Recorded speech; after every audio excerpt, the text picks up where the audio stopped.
Assalamualaikum warahmatullahi wabarakatuh. Saya Iqbal Nadirah dengan NIM 212101700005. Sini saya akan menjelaskan bab pembelajar yang luar biasa, yaitu siswa difabel, dengan subbab anak penyandang disabilitas. Yang pertama, ketidakmampuan belajar, karakteristik dan identifikasi. Seorang anak dengan ketidakmampuan belajar mengalami kesulitan dalam pembelajaran yang melibatkan pemahaman lisan atau tulisan, dan kesulitan dapat muncul dalam mendengarkan, berpikir, membaca, menulis, dan mengeja. Mungkin juga melibatkan kesulitan dalam mengerjakan matematika. Kesulitan membaca, menulis, dan matematika, yaitu disleksia, disgrafia, dan diskalkulia.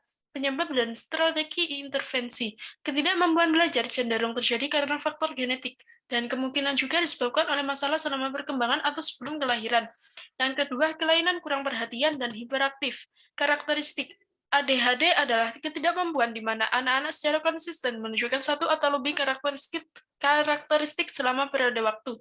Diagnosis dan status perkembangan. Jumlah anak yang terdiagnosis dan dirawat karena ADHD telah meningkat secara substansial. ADHD tidak seharusnya didiagnosis oleh tim sekolah karena ADHD adalah gangguan yang muncul dalam klasifikasi gangguan psikiatri dengan diagnostik khusus. Penyebab dan pengobatan. Penyebabnya yaitu mewarisi dari orang tua, kerusakan otot selama perkembangan prenatal, rokok dan paparan alkohol, dan berat badan pada saat lahir rendah. Pengobatan bisa menggunakan obat stimulan dan perawatan manajemen berlaku.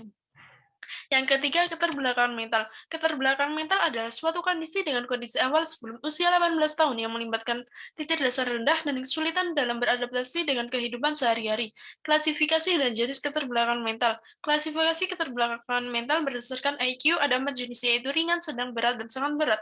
Klasifikasi keterbelakangan mental berdasarkan tingkat dukungan ada 4 jenis, yaitu kadang-kadang terbatas, luas, dan meliputi.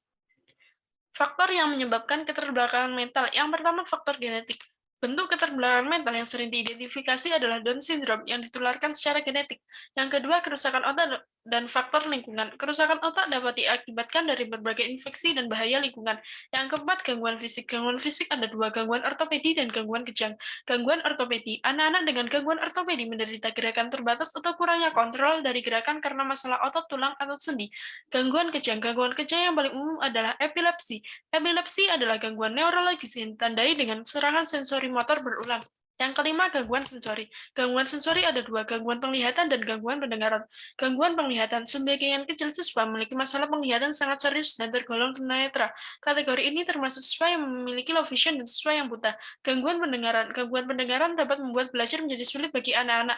Pendekatan pendidikan untuk membantu siswa dengan gangguan pendengaran terbagi dalam dua kategori, yaitu lisan dan manual.